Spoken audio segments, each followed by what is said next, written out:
memuji, menyembah, bersorak-sorai meninggikan nama Tuhan. Terima kasih untuk kesempatan yang indah.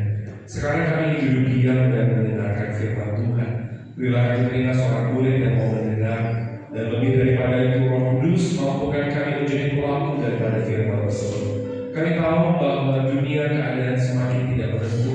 Oleh karena itu kami memerlukan iman untuk bertahan dalam kehidupan di luar sana. Dan iman tidak timbul dari gosip, dari omongan orang, dari berita-berita dunia yang mengerikan, tetapi iman timbul dari pendengar akan firman.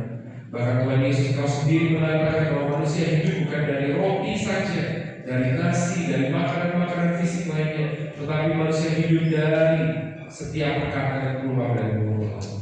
Oleh karena itu sore dan hari ini kami rindu mendengar firman Tuhan. Pakai dan firman yang terbatas ini menyampaikan pesan Tuhan. Dan biarlah firman yang diberitakan seperti benih boleh jatuh ke tanah hati yang subur, tertanam, berakar, bertumbuh dan hidup kami berbuah, sehingga firman itu tidak hanya lewat telinga kiri keluar telinga kanan, tetapi boleh berbuah-buah bagi kemuliaan nama Tuhan. Tentu setiap kami punya pergumulan dan doa masing-masing. Sore hari ini kami mau serahkan di bawah kaki Tuhan. Kami percaya mereka hari ini datang dengan persoalan apapun itu, keuangan, kesehatan, pekerjaan, kami bersama bisnis rumah tangga, pasangan hidup, hari tua. Kami percaya pada waktu Tuhan seperti pujian tadi, Kau tidak pernah terlambat, tidak juga terlalu tepat, tidak juga terlalu cepat, tetapi tepat pada waktu Tuhan. Engkau pasti menjawab dengan cara yang ajaib. Terima kasih Tuhan, berbicara dalam setiap kami, demi nama Yesus Kristus Tuhan dan Juru Selamat kami. Kita yang siap dengar firman Tuhan bersama-sama katakan Amin. Puji Tuhan. Bapak Ibu Saudara, dipersilakan untuk duduk kembali. Terima kasih rekan-rekan yang sudah melayani, worship leader, singers, para pemain musik juga media dan selamat shalom semuanya. Selamat sore, apa kabar? Saya doa saudara dalam keadaan baik, sehat, sukacita, serta tetap terus semangat. Dan saya mengucap syukur, terima kasih untuk undangannya, untuk kesempatannya. Pas tadi masuk saya berkata, iya pernah saya di tempat ini, cuma saya lupa waktu kapan gitu ya. Dan sebelumnya saya mohon maaf kalau suara saya agak serak, ini sudah better sebenarnya. Sebelumnya 3 hari lalu itu hilang gitu saudara. Jadi mohon maaf kalau ada suara yang belum pulih total. Oke, saya mau bagikan judulnya hamba Tuhan atau hamba Allah. Saya dapat tema yang diberikan kepada saya judulnya Jesus versus Mammon. Dan saya kasih judul hamba Tuhan atau hamba uang, gitu ya. Hamba Tuhan atau hamba uang. Saya mau tanya, hamba Tuhan itu siapa? Saya. Oh iya, saya. Iya. Bukan cuma yang dinimbang, saudara. Hamba Tuhan ya saudara semua. Ya, semua orang Kristen itu adalah hamba Tuhan. Kita nggak perlu bingung dengan sebutan kita ini hamba atau anak. Dua-duanya. Anak bicara status bahwa akan mewarisi warisan kita nanti kerajaan sorga. Tapi hamba itu bicara bahwa kita taat tunduk sama Tuhan. Karena kita sudah dibeli lunas, redeem, ditebus. Bukan lagi milik kita, hidup kita. Karena kita sudah dibeli lunas, makanya penebusan itu di dalam cerita Alkitab menggunakan penggambaran. Konteks zaman itu perjanjian baru adalah orang beli budak di pasar budak. Ya. Jadi kalau sekarang ada pasar ikan jual ikan, pasar mobil jual mobil, pasar handphone jual handphone, pasar budak jual budak. Pada zaman itu kekaisaran Roma. Lalu ketika budak itu dilihat, oh ini kayaknya badannya bagus, bisa buat nanti jaga di depan. Oh ini kayaknya wajahnya cantik, bisa buat nanti jaga toko. Itu kan ada banyak budak di situ, laki dan perempuan. Lalu yang membeli itu membayar lunas, redeem. Lalu budak itu beralih dari yang tadinya milik pasar budak itu tidak punya masa depan menjadi milik si tuannya. Ya, makanya kita dibeli lunas bukan dengan emas atau perak, bukan dengan uang, tapi dengan darah yang mahal. Sehingga hidup kita bukan lagi milik kita. Hidup bukan punya Tuhan, tapi punya siapa? Punya Yesus Tuhan. Makanya jangan sembarangan tanya Tuhan. Makanya kita disebut sebagai hambanya Tuhan. Orang sering salah kita disebut sebagai ya kan hamba Tuhan hanya pendeta aja. Ya. Pendeta itu hamba Tuhan. Tapi kita semua adalah hamba Tuhan. Nah hari ini judulnya hamba Tuhan atau hamba uang. Karena tema yang diberikan kepada saya Jesus versus Mammon. Mammon dari bahasa Arab artinya harta atau uang. Mari kita mulai saudara. Sebelum saya mau perkenalan dikit, next ya. Sorry dari saya. Oke, nama saya adalah saya Bandi, singkat aja. Mungkin kalau punya Instagram mau follow silahkan. Saya juga bagikan teman-teman di TikTok adalah saya Bandi. Saya sudah menikah, anak saya dua-duanya perempuan. Yang pertama mau 11 tahun, yang kedua masih mau 6 tahun. Ya, itu aja mungkin singkat tentang saya, saudara. Saya sendiri lahir besar di Jakarta, saya pindah ke Surabaya sekitar 7 tahun yang lalu. Jadi Itu aja tentang saya singkat, karena biar ahlinya lebih banyak adalah tentang Tuhan Yesus. Amin. Kasih tepuk tangan sekali buat Tuhan Yesus. Oke, mari kita mulai dengan satu ayat bersama-sama, Bapak Ibu Saudara, di dalam 2 Raja-Raja pasal 5 ayat yang ke-20. 2 Raja-Raja pasalnya yang ke-5 ayat yang ke-20. Saya sudah masukkan di PowerPoint saya, ada di depan. Kalau saudara bisa membacanya dari depan, mari kita baca dari depan. Kalau saudara mau membuka, saudara boleh buka di handphone saudara. 2 Raja-Raja pasal yang ke-5 ayat yang ke-20. Kalau sudah di sana, kita baca bersama-sama 3 dia. Berpikirlah di hati ujang Elisa abdi Allah. Sesungguhnya Tuhanku terlalu menyegani Naaman orang Arab ini dengan tidak menerima persembahan yang dibawanya. Demi Tuhan yang hidup, sesungguhnya aku akan berlari mengejar dia dan akan menerima sesuatu daripadanya. Saya ulangi, berpikirlah di hati. Siapa di hati? Asisten bujangnya Elisa. Siapa Elisa? Nabi Allah, ya. Elisa abdi Allah. Sesungguhnya Tuhanku terlalu menyegani Naaman orang Arab ini dengan tidak menerima persembahan yang dibawanya. Demi Tuhan yang hidup, sesungguhnya aku akan berlari mengejar dia dan akan menerima sesuatu daripadanya. Oke? Dengan tema tadi Jesus versus Mammon, saya kasih judul hamba Tuhan atau hamba uang. Ya, saya mulai dengan sebuah gambar. Mungkin tidak banyak yang tahu siapa dia, saudara. Ya, kalau tidak tahu saya akan jelaskan. Dia adalah Kim Kilby. Kim Kilby. Kim Kilby ini lahir 1911, wafat 1988. Jadi dia wafat kurang lebih usia 75-76 tahun, ya. Nah, siapakah dia? Dia ini adalah agen ganda, double agent. Kalau pernah nonton film-film gitu ya, 007 ya, udah pasti ngerti gitu ya. Itu betul kejadian ada yang namanya agen ganda. Jadi dia lahirnya di India, tapi dia wafatnya di Rusia, saudara. Dia itu agen Rusia, tapi dia juga masuk jadi agen Inggris. Nah, bahaya kan, saudara? Kan nggak boleh double agent. Jadi dia bekerja bagi badan intelijen Rusia, tapi dia masuk ke pemerintahnya Inggris. Pada waktu itu, sebelum Rusia pecah tahun 1991, ada dua kubu Barat dan Timur. Barat itu dikuasai Amerika, ya, kemudian kronik-kroniknya itu salah satunya Inggris, Timur itu Rusia, pada waktu itu Soviet. Dua-duanya itu saling perang. Pada zaman perang dingin, saudara, itu rudal saling berhadapan-hadapan. Tinggal tunggu satu tensi yang tinggi, maka salah satu tekan tombol rudal itu akan meluncur. Rusia serang Amerika, Amerika serang Rusia. Jadi dulu seperti itu. Jadi bahaya sekali. Nah, Kim Kilby ini fahamnya, saudara, dia bekerja untuk Rusia, tapi dia masuk ke pemerintahan Inggris. Sampai-sampai dia dipercaya Inggris menjadi kepala intelijennya Inggris yang dikantorkan, ditaruh di kantornya di Amerika. Jadi berbagai rahasia CIA itu dia tahu, lalu dia laporkan. Nah, hampir saja ketahuan, ya. Akhirnya memang ketahuan, tapi dia keburu kabur ke Rusia dan dia tidak pernah pergi ke dunia luar, dunia barat, ke Amerika, ke Inggris sampai dia meninggal. Karena kalau sampai pergi berarti lebih di situ, ya. Nah, apa hubungannya saudara dengan cerita yang kita mau bahas hari ini? Ternyata dari ceritanya Kim Kilby ini bicara dia mengabdi pada dua tuan, gitu. Ya, dia agen ganda. Dan ini di orang dunia aja, orang gereja, ya, orang dunia aja ini bahaya banget. Karena apa? Karena kamu nggak bisa satu kamu ngikut Rusia, ikut Amerika, gitu, ya kan? Kamu ikut kira-kira pada waktu itu konteksnya dunia blok barat apa blok timur, gitu. Nah, ternyata dia karena mau cari untung, saudara, dan sebenarnya dia bekerja buat Rusia, tapi dia juga berrelasi baik dengan barat, akhirnya dia jadi double agent. Nah, daripada dia menghadapi hukuman mati, akhirnya dia ketahuan, dia segera kabur, dia kembali ke Rusia, dan akhirnya sampai wafatnya mati di situ. Nah, saudara, kalau kita hari ini berbicara, kata Mammon itu berasal dari bahasa Arab, artinya harta. Dan ternyata Alkitab itu pernah bilang, Bapak Ibu Saudara, ya kita nggak bisa mengabdi sebagai orang percaya kepada dua tuan. Ya, kamu ikut Kristus, tapi kamu juga tuannya adalah harta. Siapa di antara kita yang nggak perlu uang? Kita perlu uang. Tapi tuan kita ternyata bukan uang. Tuan kita adalah Tuhan. Makanya dikatakan tidak bisa mengabdi kepada dua tuan. Betapa mengerikannya. Kalau kita lihat gambar ilustrasi di depan, hari-hari ini banyak orang ternyata sebagai orang Kristen seperti serigala berbulu domba. Jadi dia kelihatannya dia ke gereja, dia kelihatannya dia Kristen, harusnya dia hamba Tuhan, tapi ternyata dia bukan hamba Tuhan, dia adalah hamba uang. Ini begitu mengerikannya. Makanya Alkitab ingatkan saudara di dalam Injil Matius, you cannot serve God and mammon. And why man can never have a master? Kamu nggak bisa mengabdi kepada dua tuan, karena pasti kamu akan lebih setia kepada salah satu. Seperti Kim Kilby tadi, akhirnya dia lebih setia ke Rusia, makanya dia balik ke Rusia. Jadi kalau kamu ngakunya Kristen, tapi kamu sebenarnya tuannya itu bukan Tuhan, ya, kamu sebenarnya lebih setianya nanti kepada uang. Nah, hari ini Alkitab mengingatkan kepada kita supaya kita boleh evaluasi dari cerita dikasih tadi.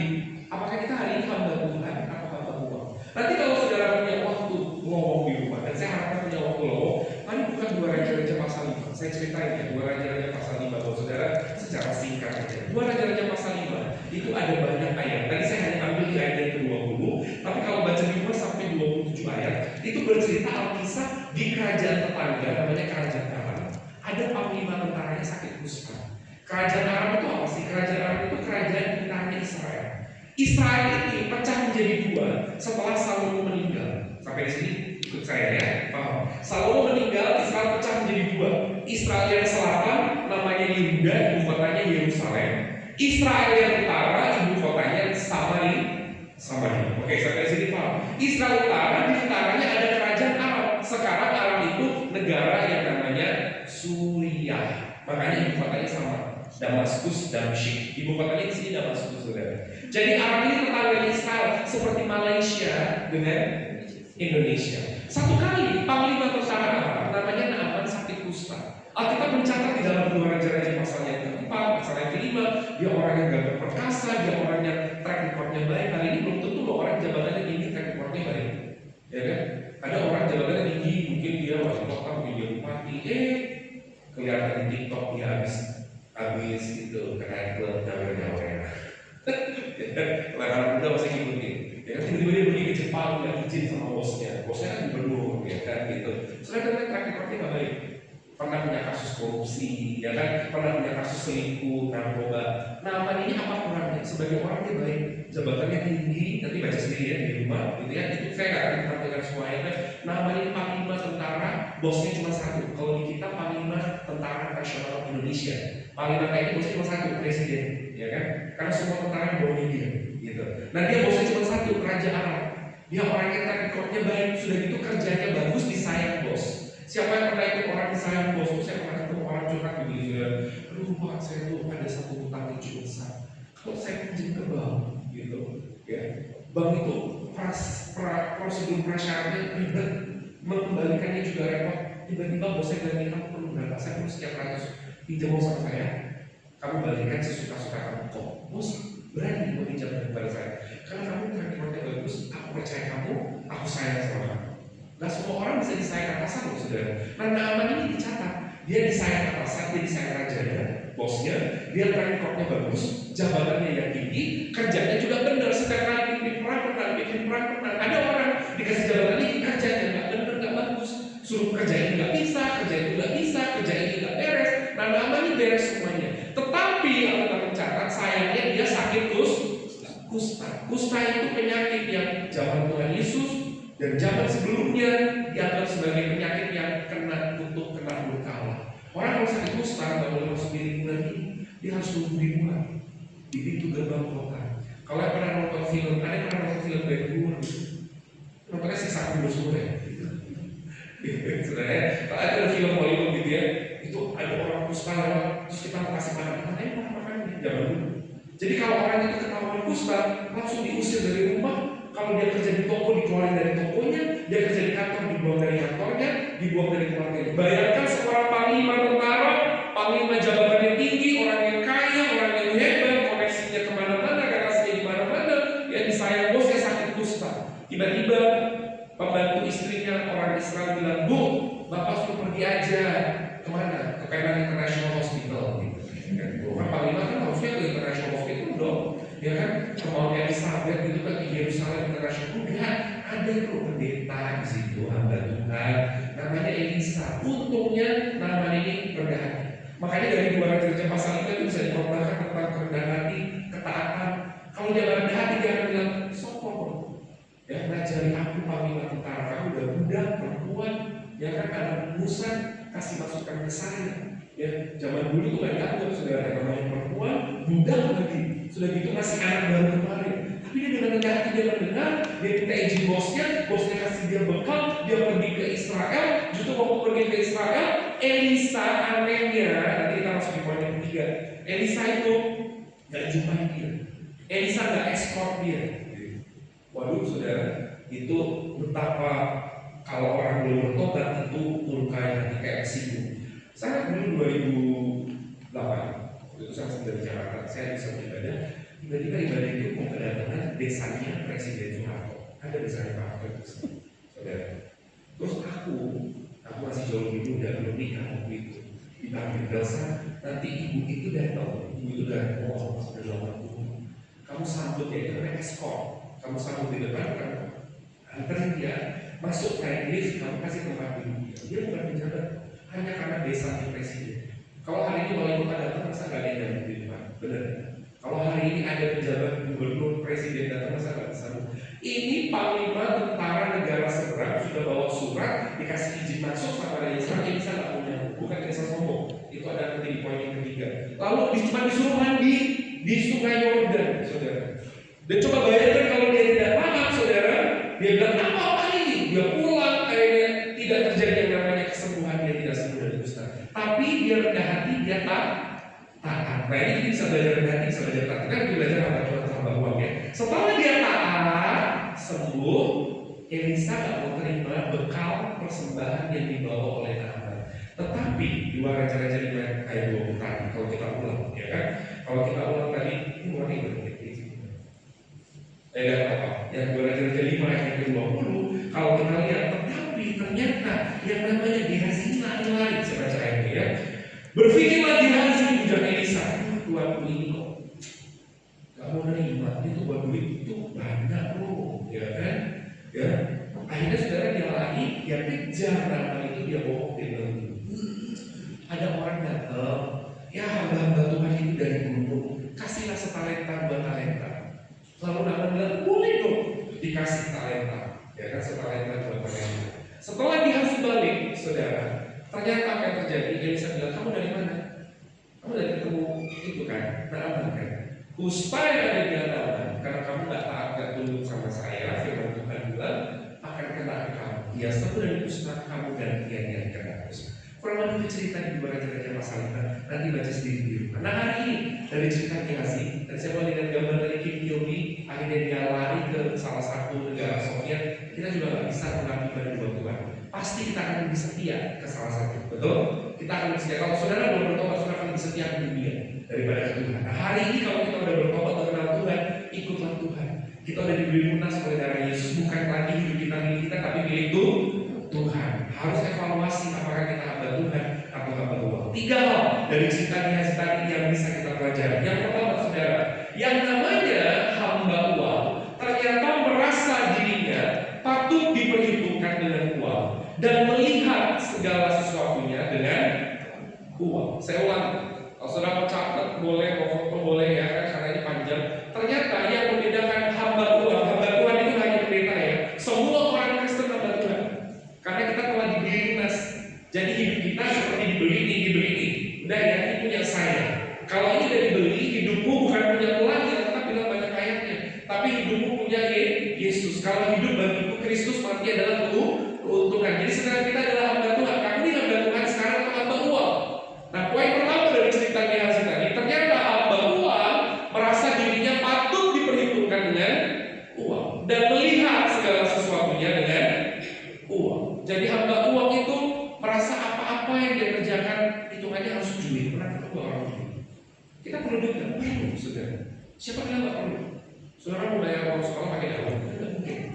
Tapi kalau saudara melihat segala sesuatu harus diperhitungkan dengan uang, berarti itu saya hamba uang, bukan hamba Tuhan. Kalau hamba Tuhan itu, kalau saudara mau ngomong, kalau memang harus dia bayar, nggak apa-apa dia bayar. Tapi kalau hati kita hamba Tuhan, ya semuanya hamba Tuhan, kita nggak melihat segala sesuatu itu hitungannya duit. Ya kan, tampung orang itu kita tampung, udah kita berkorban duit banyak bu, ya kan. Kita bawa berteman sama dia cuma enggak.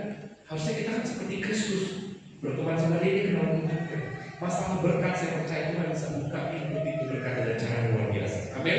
Tapi hamba uang itu merasa dirinya apa-apa patut dihitung dengan uang, melihat segala sesuatu, melihat ini, melihat kejadian, melihat orang, melihat peristiwa, melihat anak, melihat orang tua, semua dilihatnya dengan uang. Mari kita lihat ayatnya.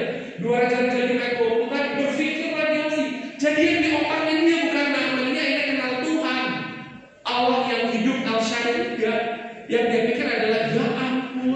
Tuhan ini bodoh banget ya.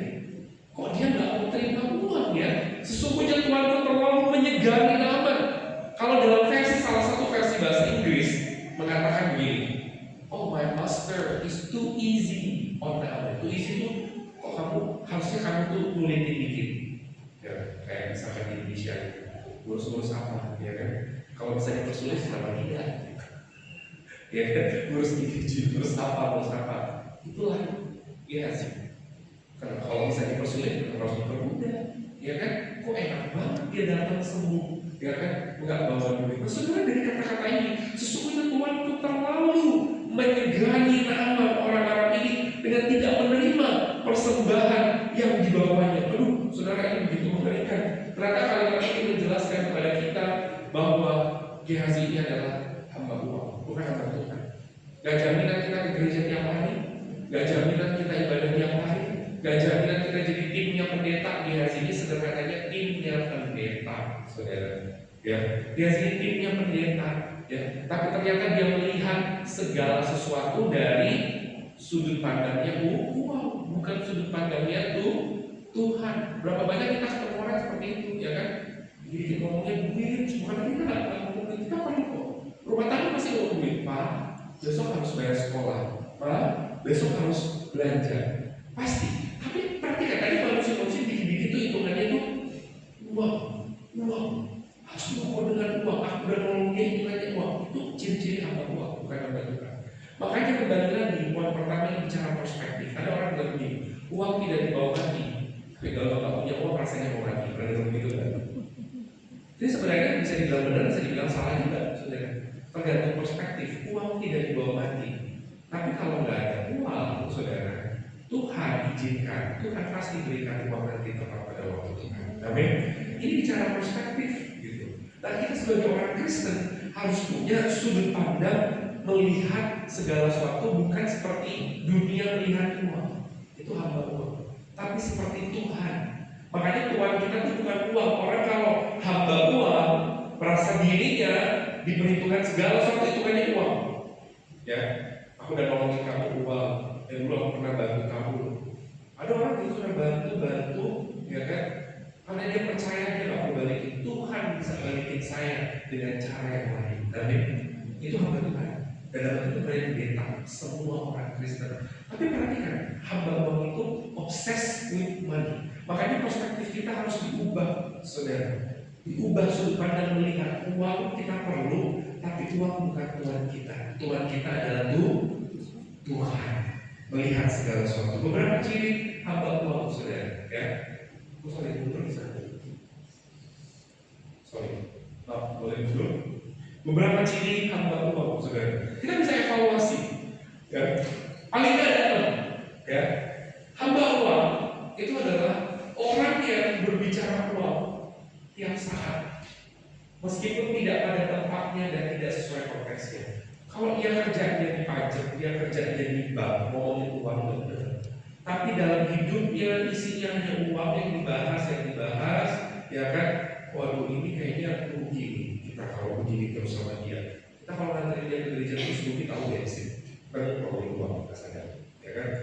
Berteman sama dia, kita terusnya nolongin, kita nggak pernah ditolong uang, ya kan? Nggak pada konteksnya. Ya, tanpa sadari itu adalah Tuhannya mau, bukan Yesus. Yang kedua, selalu melihat uang dari sudut pandang uang itu, bukan dari sudut pandang rohani. Kalau dari sudut pandang uang, saudara, ya kan, ini milikku, ya kan. Makanya kalau kita gambarkan Tuhan Yesus pernah bilang begini, ada orang, ya, kan zaman dulu konteksnya berladang, saudara.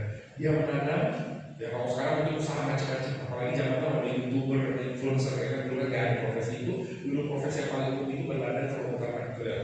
Nah, ketika dia berladang, dia kumpulkan hasil-hasil gandumnya, saudara. Dia taruh di lumbung. Perhatikan Tuhan Yesus kasih perumpamaan begini. Pernah baca kan? Orang itu berkata, aku akan menabur, aku akan menghasilkan, aku akan mengumpulkan, aku akan taruh semua di lumbung, aku akan menyimpan, aku akan menjadi kaya. Lalu pada malam harinya nyawanya diambil daripadanya, lalu dia mati. Pernah baca itu? Tuhan Yesus ngomong itu ada ini kan? Oke. Kalau dalam bahasa Yunani kata aku itu ego. Bahasa Mandarin kan bahasa Inggris I, ya kan? bahasa Indonesia saya, bahasa Yunani aku. Kalau saudara baca kitab Yunani ego. Jadi kata nats itu ego, ego. Makanya orang yang mikir dirinya sendiri, yang melihat uang dari sudut pandang uang, itu orang yang biasa egois. Gak ngurus orang lain gak makan apa nggak, saya penting aku makan. Gak tahu kiri kanan itu susah apa enggak, yang penting aku gak susah. Gak peduli orang lain rugi atau repot, aku lakukan yang penting aku untung, yang penting aku cuma orang lain itu merasa tidak enak rugi, gak ngurus. Makanya yang kedua, dia melihat uang dari sudut pandang uang, bukan dari sudut pandang rohani. Kalau dari sudut pandang rohani, sudah segala sesuatu, apa maksud Tuhan ya? Kok aku ditaruh di keluarga ini? Kenapa ya? Kok aku ditaruh di lingkungan ini? Ternyata dia butuh bantuanku, aku mungkin gak punya uang, tapi aku punya tenaga, aku mau tolong dia. Itu kan dari sudut pandang rohani. Kalau dari sudut pandang uang, aku tolong dia, pintarku berkurang nanti, dia malah dapat job dari bosnya lebih banyak daripada aku. Berbeda melihatnya. Ya. Lalu orang yang selalu membandingkan uang diri dengan orang lain secara konsisten, membandingkan untuk evaluasi 1-2 kali gak apa-apa secara konsisten, itu bahaya. Menjadikan dirinya stres dengan selalu berfokus pada keadaan pendapatannya, nggak pernah bersyukur dan mencukupkan diri, memiliki perilaku belanja ekstrim, meninggalkan keluarga, persahabatan, momen pas dan hal berharga lainnya hanya demi uang. Nah, saudara, dari sini kita tahu poin yang pertama, ternyata hamba uang, kita ini hamba uang atau hamba Tuhan. Hamba uang merasa dirinya patut diperhitungkan dengan uang dan melihat segala sesuatunya dengan uang. Apakah hari ini saudara merasa segala sesuatu yang saudara kerjakan harus dinilai semua dengan uang? Ada kalanya saudara terima bayaran itu, tapi ada kalanya waktu saudara melakukan segala sesuatu ternyata tidak bisa dibandingkan dengan uang, gak apa-apa. Saudara ini hamba Tuhan, bukan pendetanya hamba Tuhan. Tuhan nanti yang akan beracara dalam hidup. Amin. Kita profesional saja kerja, tapi ada hal dalam hidup segala sesuatu. Mama yang maafin kamu ya, nanti bergede, ya, kamu yang akan kasih mama uang. Betul. Kalau saudara mendidik dia secara rohani, benar, dia nggak akan lupa sama orang tuanya. Tapi saudara ngerti konsepnya. Apa-apa hitungannya uang itu hamba uang, tapi hamba Tuhan itu melihat segala sesuatunya secara rohani. Sementara hamba uang merasa semua patut diperhitungkan dengan uang, melihat segala sesuatunya dengan uang. Saya punya satu cerita, saudara. Satu kali saya pernah tinggal di Batam 2012 beberapa waktu. Terus pada waktu itu ada ibadah di pulau lain, Pulau Bintan ya. Jadi di sebelah kirinya itu Pulau Batam, di utara itu Singapura. Di Pulau Bintan yang utara itu ada satu resort yang orang datang eksklusif dan orang lokal pun gak bisa masuk. Ya, itu didanai artis sampai Hollywood, Beyonce di Bintan. Saya nggak tahu sekarang kondisinya seperti apa. Tapi kalau dari Batam mau ke Singapura tinggal naik ferry 30 menit, dari Batam mau ke Bintan juga tinggal naik ferry, dari Batam ke Johor tinggal naik ferry. Orang Batam itu lebih sering ke Singapura daripada ke Jakarta untuk Bali, karena murah ya. Nah, saudara, pada waktu saya nyebrangkan kalau ibadah di masuk Brusuk gitu ya, saudara, di situ saya ingat banget ya, ternyata untuk menjemput, jadi ada resort yang bagus tapi kontras di daerah sekelilingnya itu masih infrastrukturnya waktu itu belum bagus. Nah, pada waktu itu mau ada ibadah, saya ingat banget orang-orang dijemput untuk ibadah. Ya, ketika orang-orang itu dijemput untuk ibadah, saya ingat banget, saya ingat yang dijemput itu satu bapak-bapak, profesinya bagus, dia seorang dokter, ya, spesialis, mobilnya baru. Ya. Terus saudara, orang-orang dia angkutin, dan pada waktu itu jalanannya bukan seperti Surabaya aspal, saudara, tetapi jalanannya itu tanah yang kotor, saudara. Terus mobil baru tahu sendiri kan, begitu saya itu pertama kali coba mobil baru, begitu dibuka awalnya kalau mobil baru, ya kan. Terus tandanya masih ada apa? Nah, orang Indonesia masih ada plastik, ya kan. Betul, saya juga gitu, ya kan. Masih ada plastik. Dia pakai yang lain ini, saudara, 5 kali. Dari yang aromanya mobil baru sampai aromanya udah aroma minyak kayu putih, udah aroma bau dari karet, perkebunan karet, ya kan. Terus udah mobil yang kotor sekali, saudara. Terus saya tanya sama bapaknya, Pak, Bapak kok bisa ya punya hati? Ini mobil baru, bro. Saya aja yang pendeta, mobil baru belum tentu saya mau langsung pakai dengan orang. Dan itu takutnya bukan di kota Surabaya yang jalannya bagus, saudara, ya kan? Tapi yang jalanannya itu rusak. Sudah tahu nggak ini jawabnya apa? Ini cuma jawab begini, ya kan? Tuhan sudah begitu baik dalam hidup saya. Saya pun bisa jadi orang, maksudnya punya profesi bagus. Saya dari keluarga susah dulu, Saya bisa hari ini punya mobil karena Tuhan. Kalaupun saya pakai itu untuk pekerjaan Tuhan, masa saya kasih hitung-hitungan duit? Nanti Tuhan yang akan berkati saya dengan cara yang luar biasa. Di situ saya melihat bahwa ini perbedaan sudut pandang melihat. Hamba uang merasa semuanya perlu dihitung yang dia kerjakan dengan uang. Dan hamba uang, saudara, yang merasa melihat segala sesuatunya dengan uang.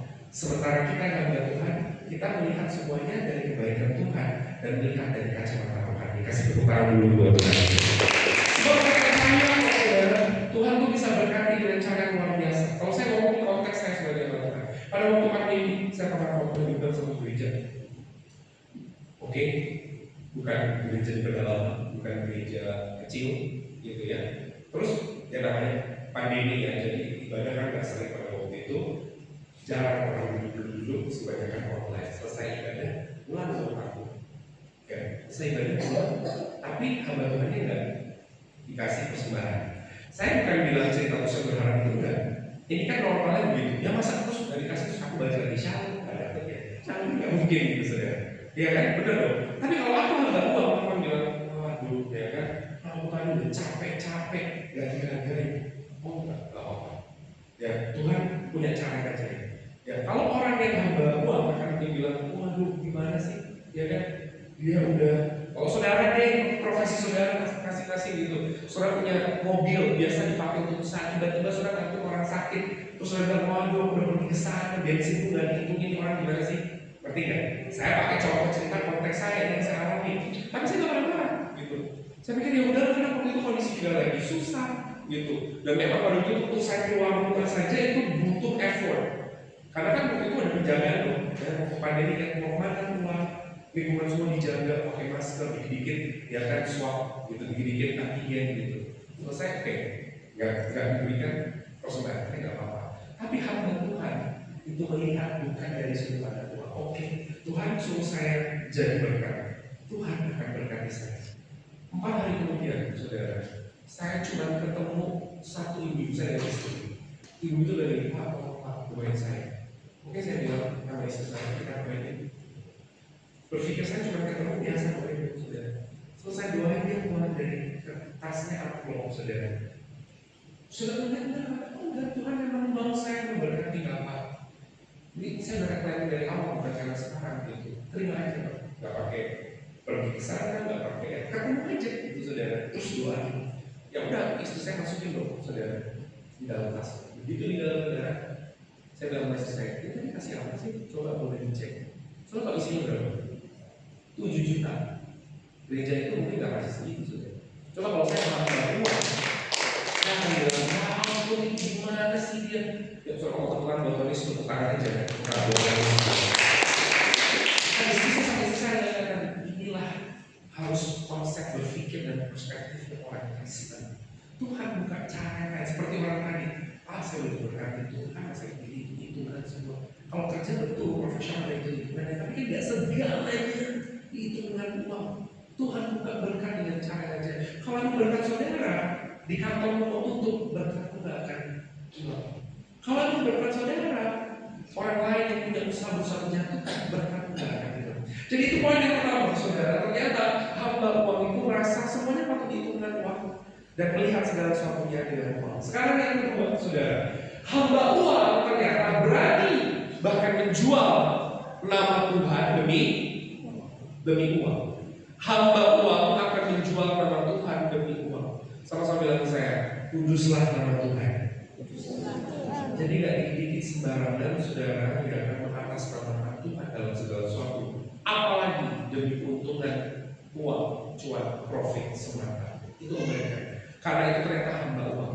Kalau hamba Tuhan betul-betul memperhatikan Tuhan maunya apa. Hamba uang akan menjual nama Tuhan demi uang. Ayat di mana ayat yang tadi? Mari kita baca. Saya baca buat saudara. 2 Raja-Raja 5 ayat yang ke-20. Berfikirlah Gehazi bujang Elisa abdi Allah. Sesungguhnya tuanku terlalu menyegani nama orang Arab ini dengan tidak menerima persembahan yang dibawanya. Itu poin 1. Ya. Jadi dia melihat semua dari cara uang. Apa yang dia lakukan? Dia harus dinilai uang. Aduh, kalau kamu dinilai uang kayak tadi, mungkin kalau kamu kerja dapatnya cuma 1 juta. Tapi kalau Tuhan bisa kasih kesehatan, kalau anaknya beasiswa, Tapi caranya mungkin waktu kita, dengan cara-cara kita. Nah, hamba Allah itu melihat semuanya dengan cara diperhitungkan uang, ya, dan merasa segala sesuatu itu dilihat dengan uang. Itu tadi, sesungguhnya Tuhan meninggali nama orang-orang ini dengan tidak menerima persembahan di bawahnya. Kata-kata berikutnya, demi Tuhan yang hidup. Sama-sama bilang saya, demi Tuhan yang hidup. Jadi dia harus dipakai nama Tuhan. Demi Tuhan yang hidup. Udah Tuhannya T-U-H-N huruf besar. Itu kalau dalam bahasa asli itu nama Tuhan Yahweh. Kalau T-U-H-N huruf kecil itu artinya Lord, ya, jabatan. T-U-H-N huruf besar semua itu Yahweh yang sekarang kita kenal di dalam Yesus. Jadi kalau kita hari ini udah pakai nama Yesus gitu ya, pakai demi Tuhan yang hidup, aku akan ke sana, aku akan tipu dia, dan aku akan terima uang dari dia. Kata-kata dalam bahasa Yesus sederhana seperti itu. Dan nanti ngomong, sudah bilang begini ya Pak Praman, Pak Jenderal, ada 2 orang dari gunung, kata Elisa, bicara ngomong, kasihlah barang setalenta 2 talenta. Oh ya mau dong dia. Aku ini loh mau ngasih ini semua. Masalahnya ya, tuanmu itu ya, atau hamba Tuhan itu nggak tahu, sombong kali dia. Itu poin ketiga, dia nggak sombong, gitu ya. Oke, terima kasih setelah aku terima kasih Pak, terima kasih balik. Ketika dia balik, dia bisa bilang, kamu dari mana? Kamu dari ketemu tahan ya. Oke, kamu yang kena dosa sekarang. Kamu yang dikeluarkan dari lingkungan masyarakat sekarang. Soalnya ketika dia bilang demi Tuhan yang hidup, ayat 20 dari 2 Raja-Raja 5, aku akan lari ke sana, aku akan berbuat maksimal, mau bohong pun nggak apa-apa, ya kan? Supaya aku dapat keuntungan profit dari situ, bahkan sampai menjual nama Tuhan. Oh ini mengerikan. Jadi Jesus Christ bangun hari ini dengan judul hamba Tuhan, kita evaluasi. Kalau kita hamba Tuhan, kita nggak akan sampai di titik menjual nama Tuhan, pakai nama Tuhan, perlu memberikan sekali saudara Tuhan dipermainkan demi uang. Karena kita artinya mengabdinya bukan sama Tuhan, tapi sama uang. Ini begitu mengerikan. Saudara, kalau saudara mau tahu, ya berapa sih yang dibawa oleh nama ini, begitu menggiurkan kalau orang belum bertobat, ya. Next. Oh ya, berpikir lagi dari semua kata-kata itu. Saya pikir saya tahu hanya di depan. Sesungguhnya Tuhan itu kalau meninggalkan nama itu poin 1. Demi Tuhan yang hidup, dia pakai nama Tuhan. Aku akan lari ke sana.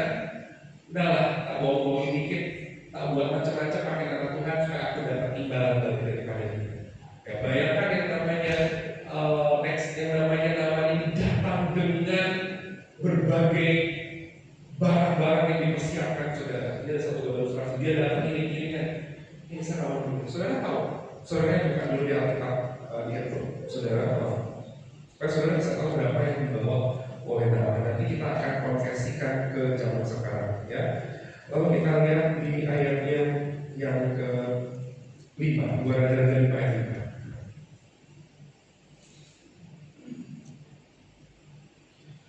Oke, maka jawab Raja Aram, baik, kan Panglima Tentara, dia minta izin dong sama bosnya. Pak, bosnya cuma satu, saya mau cuti Pak, mau kemana? Sebentar aja, mau ke Penang International Hospital, mau check up, oh ya boleh.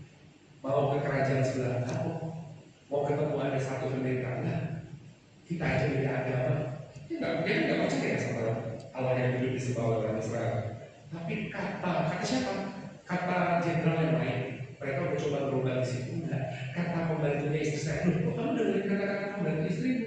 Gak bisa mengerti, tapi logika itu masuk saudara. Tapi karena raja ini sangat sayang, ya saudara. Kalau kamu yakin kata-kata budak dari nonyamu itu bahwa nabi ini berkuasa, pergilah. Aku membekali kamu. Lalu pergilah nama dan membawa sebagai persembahan, supaya tidak diremehkan dong. Dia ini kan panglima tentara dong, orang yang berduit. Karena gratisan, kan ada orang bisa begitu, orang punya duit. Aku nggak gratisan dong, aku bayar ya. Bayar juga berapa semua karena Tuhan. Saudara bisa punya rumah hari bukan karena saudara kerja, karena Tuhan.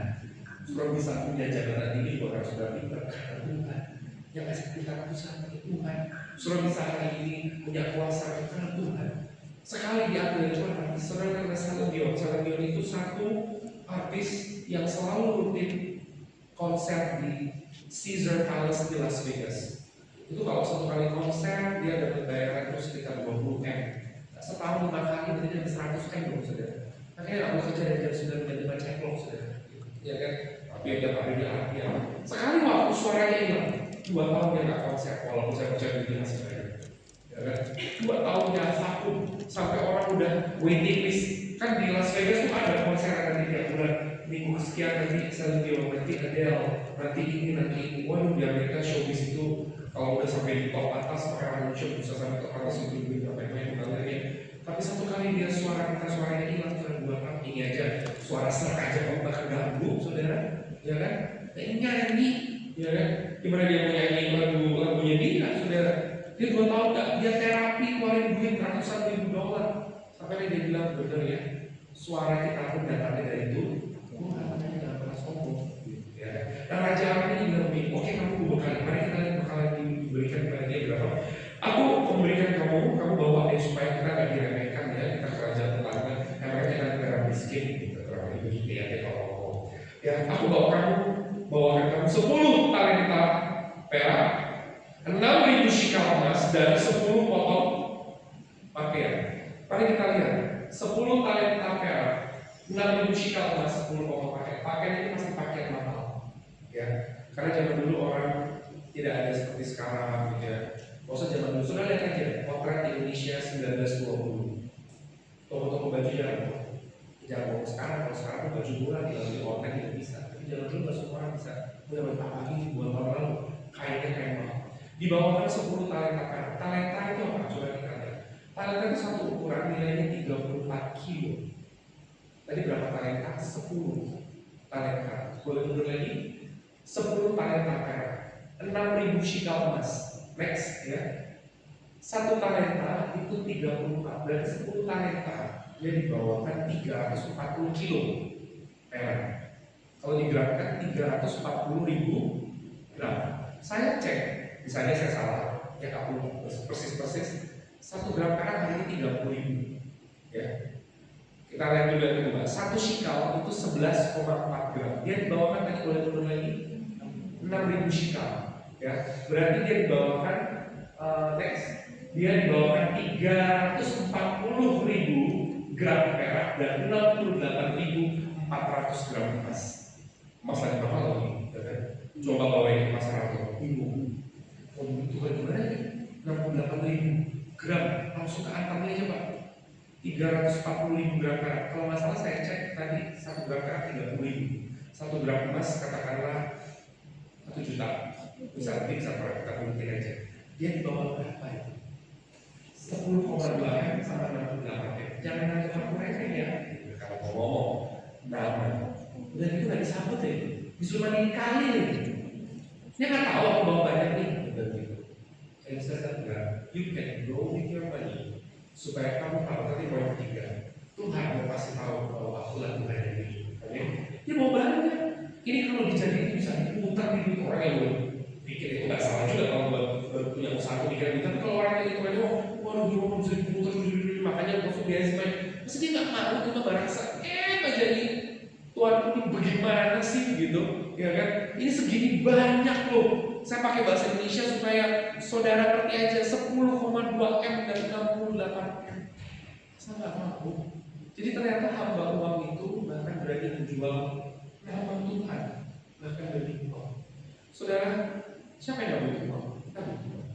Tapi uang itu bukan Tuhan kita, uang di bawah kita. Kita yang kelola, kita yang atur berdasarkan arahan instruksi daripada Tuhan. Kasih tepuk tangan dulu buat Tuhan. Kalau kita lihat, saya dapat contoh Indonesia, ya apa? Contoh luar negeri aja. Di Nigeria dapat 3 pendeta Nigeria di Afrika melakukan money laundering senilai 330 miliar.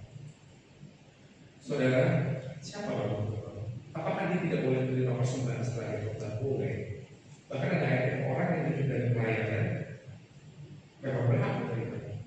Tapi kalau dia mulai dikuasai oleh uang, bahkan berani menjual nama Tuhan yang dibuang dan diomong uang terus saudara, sampai akhirnya uang itu yang menguasai dia bukan Roh Kudus. Akhirnya uang itu disalahkan, dia pakai bisnis, dia sogok orang, ditangkap, ya kan? Dia pakai bisnis yang salah, dia money laundering, akhirnya juga bukan menjadi kesaksian yang baik, Harusnya kan hamba Tuhan masuk surga, hamba Tuhan masuk penjara, gimana sih? Ya kan?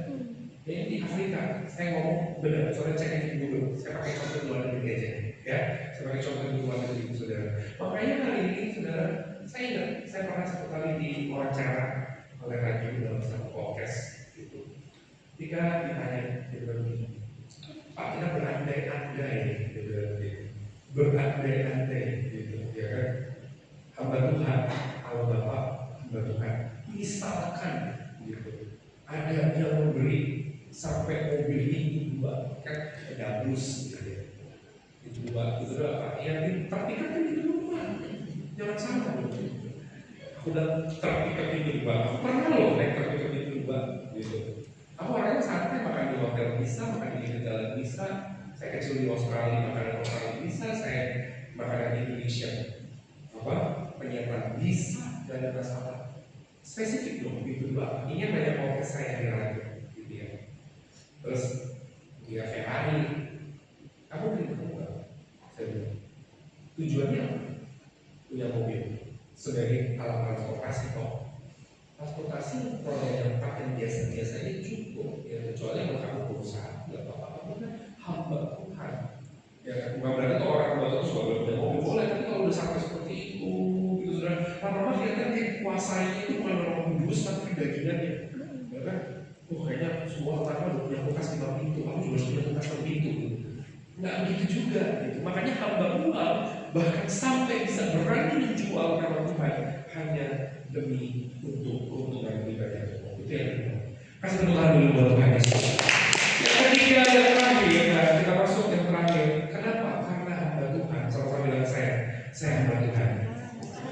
Oke, hamba Tuhan pernah yang pendeta di mimbar, itu juga hamba Tuhan. Tapi kita semua hamba Tuhan dari kata I am redeemed. For you have been redeemed, not by gold or silver, not by money, but by the holy blood. Dalam bahasa Madura tadi sudah ya. Dalam bahasa Indonesia kamu telah dibeli lunas. Ya kayak dari pasar muda. Aku belinya bukan oleh emas, ini lebih mahal lagi dari emas. Kenapa? Karena konsep membeli menebus, orang berdosa hanya bisa ditebus oleh darah yang tercurah. Sementara semua darah sudah berdosa. Saudara, bayi baru lahir saya kasih tahu, baru lahir dia berdosa belum? Yang bilang dia berdosa bukan? Yang bilang dia belum berdosa bukan? Yang bingung angkat kaki. Ya, baru lahir berdosa karena dia lalu ngomongin dia mungkin berzina. Turun, kakeknya dia nomor 4 ke atas main dukun. Turun, gitu. Neneknya dia, emaknya dia mungkin dulu percaya dukun, turun dosanya. Belum lagi dari Adam, jadi banyak banget baru lahir udah berdosa. Ketika dia sudah akhir balik bisa bohongin mamanya, tambah lagi dosanya. Ya kan, melawan papanya, tambah lagi dosanya. Nipu, mukul tetangga tuh bertumpuk-tumpuk. Semua manusia Roma 3:23 sudah jatuh di dalam dosa. Tidak ada lagi yang bisa dikorbankan. Darah hewan cuma sementara. Masa mau tiap hari kita ngorbanin hewan, capek nanti dong, sekarang darah hewan sementara. Makanya Allah itu perlu menjelma jadi manusia, ya, darahnya itu suci. Tidak ada bagian dari Yesus dan Maria di situ darah itu bukan ada. Dia hanya meminjam kandungan dari Maria. Dia lalu menjadi manusia. Tujuannya Tuhan Yesus datang ke bumi apa? Supaya followernya tidak ya, supaya masuk majalah Forbes jadi orang terkaya di dunia nomor 10. Enggak, tujuannya mati di kayu salib. Makanya dia bilang selesai, tetelestai. Ketika darah itu tercurah, darah ini mahal, lebih mahal daripada emas yang lagi naik sekarang. Lebih mahal daripada uangnya sekarang dolar Singapura tembus tertinggi di Indonesia. Pound sterling tembus tertinggi. Darah Yesus itu mahal katanya. Tapi sebenarnya jangan ngaco ya, saya pernah punya teman dia di pelayanan, kami pelayanan di doa orang di rumah sakit di Cikini. Pendeta, tolong Pak, dia bilang. Ya, maksudnya karena orang luar pulau dia ngomongnya bahasa Indonesia-nya di Jakarta nggak pas, jadi dia ngomongnya gitu karena kami pindah. Saya darah tinggi Mbak. Diabetes gula saya juga tinggi, kenapa darah Yesus lebih tinggi? Nah, maksudnya gimana gitu yang sakit bingung ya kan? Ya bilang kayak gitu caranya gitu ya kan? Tapi yang mau saya kasih tahu darah Yesus itu menebus saudara lebih daripada uang emas perak sehingga saudara itu sudah dibeli lunas bukan lagi punya Dosa bukan lagi punya dirimu, bukan lagi punya saja, tapi dirimu ini punya itu Tuhan. Maka kau adalah hamba Tuhan. Hamba Tuhan itu berpikir, bertindak, melihat dalam realitasnya Tuhan. Sama-sama bilang, saya dalam realitasnya Tuhan. Lalu yang saya tahu apa sih? Sederhananya ini, kalau pakai bahasa susah-susah. Apapun yang terjadi di hidupku, ini Tuhan maksudnya apa? Itu melihat dari cara yang Tuhan. Kalau saudara melihat dari caranya Mamon, ya, saudara ketemu, gitu. Misalkan kalau pengusaha, nah, bisa nih bulan depan aku pinjam 1 M itu Mamon. Tapi realitanya Tuhan, Tuhan akan bilang kamu kenalkan dia hatinya terbuka, masalah harus dilayani, didoakan, diajak, terus dia berberkati, mau memberkati. Itu kan lain, saudara. Tapi melihat realitanya dari realita Tuhan. Saudara melihat bukan seperti dunia melihat. Saudara berpikir bukan seperti dunia berpikir. Saudara berkata bukan seperti dunia berkata. Kalau kiri kanan pakai ini itu, kiri kanan itu, saudara seperti Tuhan. Tuhan punya mau apa? Itu disebut sebagai hamba Tuhan, berpikir, bertindak, melihat dalam realitasnya Tuhan. Itu dilakukan oleh Elisa. Kalau kita lihat apakah Elisa itu sombong, next, ya. Apakah Elisa itu sombong? Apakah salah menerima? Ini saya pakai contoh karena Elisa hamba Tuhan ya. Apakah salah menerima persembahan untuk pelayanan? Lalu yang nolak lebih suci? Enggak. Apakah salah menerima imbalan saat saudara kerja? Enggak, itu profesional aja. Tapi yang dimaksud melihat dari realitasnya Tuhan itu adalah next, bahwa saudara dalam hidupmu selalu hanya Tuhan dalam setiap hal. Sebab saudara sudah dibeli dari hidup kita bukan lagi milik kita, tapi milik Tuhan. Ketika apapun yang terjadi next dalam hidupmu, kenapa ya Tuhan aku ditaruh di kantor ini? Kenapa ya Tuhan aku mengalami ini? Kenapa ya Tuhan aku begini? Itu bukan dari realitanya Tuhan, bukan dari realitanya dunia. Kalau dari realitanya dunia, wah, luar banget. Kamu udah dekat sama dia, kamu gak korupsi dia, itu realita dunia. Tapi kalau dari realitanya Tuhan, melihat semuanya tanya Tuhan, Tuhan punya. Sebagai penutup saudara, saya kasih contoh satu cerita yang saya alami sendiri. Satu kali saya kalau sama istri saya, kami kalau doa baru mau. Dan sekarang saya punya kebiasaan sama anak-anak saya mau. Karena kalau pagi jamnya itu beda-beda. Kalau saya morning person, kalau istri saya jam 9 udah ngantuk, jadi sudah mau. Istri saya jam 12 malam belum ngantuk saudara. Jadi saya jadi saya jam 4 udah bangun. Jam 4 saya doa, ya kan? Pagi-pagi, maksudnya kita lihat CCTV, ya kan? Maksudnya kita lihat story, WA, email, bos itu enggak, kita doa dulu pagi Tuhan, ya kan? Pada waktu saya doa, akhirnya saya sama istri saya itu punya renungan masing-masing. Saya pakai sendiri, istri saya pakai satu program. Programnya pun tidak sama di handphone saya. Pada waktu itu ayat yang saya dapatkan adalah kamu harus jadi berkat. Oke, istri saya baru jam 5, saya dapat dia jam 6 lah. Dia renungan sendiri, saya sudah beraktivitas sendiri. Sorenya saya ketemu, kami ngobrol. Kamu tadi renungan dan telat. Dan tiap hari saya nanya itu, hanya bertemu aja Islam gitu ya. Terus dilalui, dia nanya kamu dapatnya apa? Aku udah punya, dia dapatnya satu. Terus itu saya bilang begini, ya udah berarti Tuhan mau. Kalau hari ini ada berkat masuk, kita jadi salurkan berkat buat orang. Kalau istri saya nggak yakin, saya nggak yakin, gitu kan? Kita jadi beda keyakinan, gitu ya. Kok kamu mau berkat? Aku kan belum nggak bisa, gitu kan? Kita dapatnya sama, gitu ya. Hari itu saudara ada yang transfer saya masuk rekening. Terus saya bilang ada berkat, saya bilang ada berkat, saya bilang pasang seperti berkat. Ada hamba Tuhan dari luar pulau datang ke kota ini, kota di mana kita berada. Kita ajak makan dia, kita kasih persembahan itu buat dia. Hah? Tunggu dulu, nggak begitu Ferguson, ya kan? Suami istri tetap beda kepala. Dia mau ngasih, Tuhan bisa ini cuma transit ke rekening aku. Nah saudara ini melihat istri saya dari realitanya Tuhan, tanya Tuhan apapun, saudara dipercayakan anak. Itu barunya kenapa anak ini dikasih di saudara? Walaupun sudah dididik Tuhan, mau kamu apa buat anak ini? Soalnya dipercayakan jabatan bukan punyamu, makanya Tuhan yang memberi, Tuhan yang mengambil. Terpujilah nama Tuhan. Kita lihat dari realitanya Tuhan, kenapa ada uang masuk di rekening? Emang lagi ada yang perlu dibayar? Gak ada sih. Ya udahlah buat aku dikit lah jajan-jajan gitu. Oh enggak, berarti Tuhan mau pekerjaan Tuhan. Loh, kok kita hari ini tidak meyakinkan sih bilang gitu selesai, ya kan? Nah kita harus sepakat ya kata selesai itu. Ya udah, Kok dilarang di hari itu renungannya sama, sore ada orang berkatin saya, sorenya berapa sejam kemudian ada hamba Tuhan bilang ke istri saya, hamba Tuhan ada ibu dari luar kota, saya ada di kota ini gitu. Saya cuma memberitahu, oh nggak apa-apa ibu, saya mau ajak makan ibu, dulu istri saya dari mana gitu. Oke. Kamu amplopin ya, kamu yang kepala keluarga, kamu yang kasih. Karena itu udah menutup, ya. Terus habis makan saudara, karena kan dia dari tempat pedalaman, nggak pernah makan di restoran itu nggak ada, ya kan? Jadi kami pergi ke situ. Selesai pergi saya sudah kasih kode, kasih, kasih. Amin Yesus, berikan aku hati. Ya, maksud saya sedang menceritakan istri saya melihat dari realita Tuhan. Gitu ya.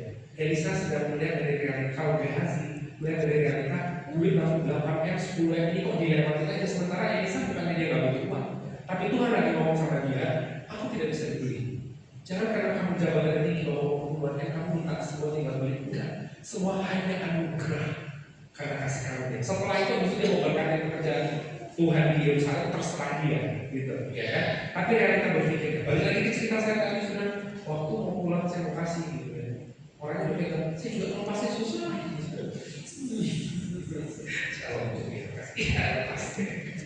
Jadi itu cuma transit tuh, sampai di momen saya bilang enggak lah ya. It's not coincidence, bukan kebetulan. Kamu renungan itu, aku renungan itu, kita memang lagi nggak ada yang diperlukan juga ya. Jumlahnya juga pas. Ada yang masuk hari ini, saat orang masuk ada hamba Tuhan yang dari rumah pulang yang bahkan untuk makan saja susah. Karena orang hatinya dia, aku belum kurang dia kaya, saudara. Ya kan? Puji Tuhan. 1 minggu kemudian, saudara, ada orang memberikan saya dengan cara yang sangat 2 kali lipat, tapi via apa? Dari situ saya bertobat dan saya pikir, saya bilang sama istri saya, ya kamu benar ya, kita harus melihat semuanya dalam hidup ini. Saudara di toko, di kantor, di kerjaan saudara, anak, semua. Kenapa ya Tuhan ketemukan saya dengan ini? Kenapa ya Tuhan saya harus mengalami ini? Apa yang Tuhan mau? Hamba Tuhan itu melihat dari realitanya Tuhan. Makanya tadi balik lagi, kita harus semua tanya Tuhan, Tuhan mau apa? Kalau hamba uang akan melihatnya dengan cara uang itu, supaya diri tergandakan, gimana caranya? Segala cara diterobos, bahkan sampai menjual nama Tuhan. Tapi hamba Tuhan melihat semua bekerja berpikir dari Tuhan. Kasih tepuk tangan dulu buat Tuhan. Sama-sama kita berdoa, satukan hati dan kita berdoa. Terima kasih Tuhan untuk firman yang boleh dibagikan buat kami. Kita berdoa, biar firman yang diberitakan boleh bertanam, berakar, bertumbuh dan hidup kami berbuah. Seperti benih, boleh betul-betul tanam benih dan berbuah. Jadikan kami sungguh-sungguh hamba Tuhan. Kami mau evaluasi apa nih kalau kami selama ini lupa, tidak sadar bahwa kami telah diberi lunas. Hidup kami bukan milik kami, tapi milik Tuhan. Seringkali Tuhan begitu mengabulkan pandangan dan prinsip kami. Kalau selama ini kami merasa apapun yang kami kerjakan harus dihitung dengan uang, kami bertobat Tuhan, sebab kami boleh menerima kepandaian, kecakapan, kecantikan, jabatan semua karena kemurahan Tuhan. Dan ampuni kalau kami melihat semuanya dihitung dengan uang, padahal semua dapat diberikan Tuhan. Dan yang kedua, kami bersyukur Tuhan bahwa Tuhan begitu baik. Ampuni kalau apa-apa kami bahkan sampai berani Tuhan untuk menjual nama Tuhan, pakai nama Tuhan hanya sebatas keuntungan materi pribadi. Kami percaya Tuhan bisa buka pintu berkat dengan cara yang ajaib. Kalau memang di kantor kami diperlakukan tidak baik, kalau memang di tempat kami diperlakukan tidak adil, Tuhan yang akan bela kami, Tuhan yang akan berkati kami. Tuhan bisa buka pintu-pintu berkat dengan cara yang ajaib pada waktu Tuhan yang luar biasa. Belajar kami seperti Elisa, melihat, berpikir, bertindak dari kacamata Tuhan, realitanya Tuhan. Tuhan mau apa? Berkati setiap kami beribadah, berkati gereja, berkati kembali kami, berkati para hamba Tuhan, berkati jemaat Tuhan dari depan hingga belakang. Semua menjadi perkumpulan mereka kami serahkan ke tangan Tuhan. Kami bersyukur dan kami percaya kami punya Tuhan yang ajaib dan dahsyat, yang sanggup buka pintu berkat. Semua cerita Alkitab menunjukkan bahwa Tuhan berkuasa bekerja dengan cara yang ajaib. Tetap sama dulu, sekarang dan selamanya. Hari dalam nama Yesus kami percaya, kami terima jawaban mujizat Tuhan, bukan pada waktu kami, tapi pada waktu Tuhan yang ajaib. Dalam nama Yesus